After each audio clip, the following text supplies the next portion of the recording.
The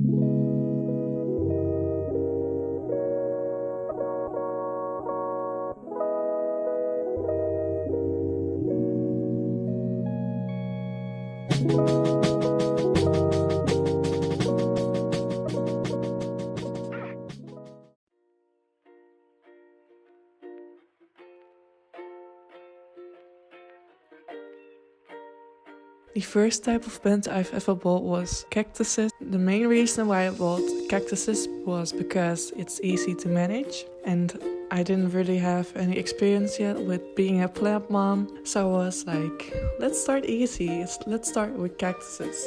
This cactus is actually a bit different from other cactuses. This cactus loves high air humidity. This cactus will bloom when the days are shorter, so around Christmas or Easter.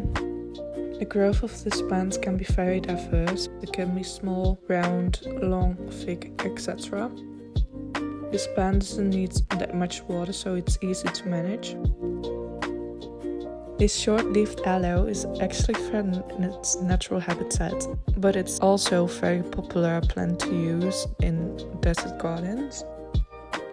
It's an easy plant to manage. It doesn't need that much water and it can adjust easily to dry times. However, don't face the plant in direct sunlight. And mine is growing a little baby plant, which is adorable.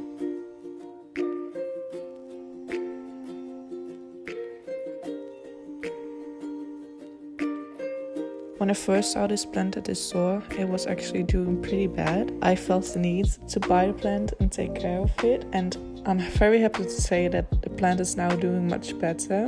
The plant doesn't need that much water, it's easy to manage, you can pretty much put it anywhere regarding sunlight. However, you cannot cut the leaves because the leaves won't grow anymore. Mine is also growing a little baby plant next to it, very cute. This plant has pretty thick leaves and stems. The main reason why is because in here the plant saves water, so it can last a very long time without water. Besides that, this plant loves sunlight. The color of this plant can differ from green, bluish to red and purplish.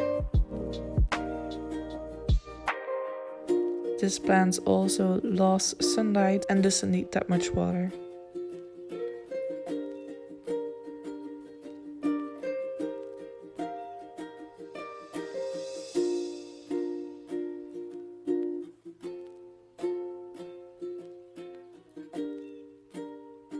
This is a bonsai tree. I adore bonsai trees. I think it's so cute to have a little tree inside of your house.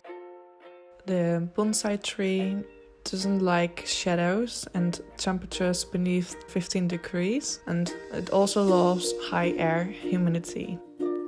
When I first got this plant, it wasn't actually doing very well. The leaves kept on falling and it just wasn't very healthy. But I've been trying to take better care of it now and it's looking a lot better now.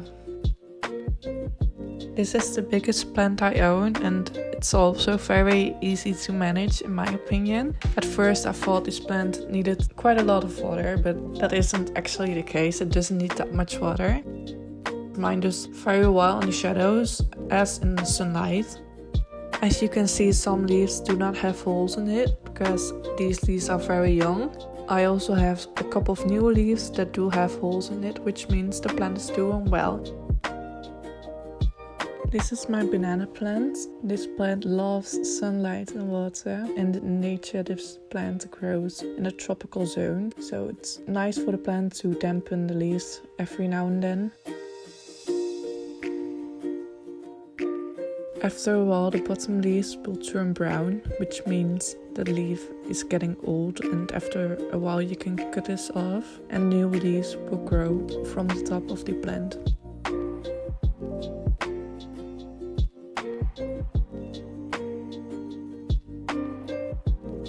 This plant is also growing a baby plant next to it. This plant is also known as a chain of hearts or string of hearts, since the leaves are heart-shaped, which I think is so adorable. This plant can become quite long. It can become 2 to 4 meters in length. As you can see, mine is still very small compared to that. Maybe over a couple of years, mine will be also very tall. This is the last plant I have. Common names for this plant are Chinese money plant and pancake plant. This plant is well known for its round leaves. Not so very long ago, I received a little stem from a neighbor, and this plant has grown so much, it's incredible. I wish I could show you pictures when I got it, but unfortunately I do not have those. Trust me, it has grown so much in very little time. And these were all the plants I own.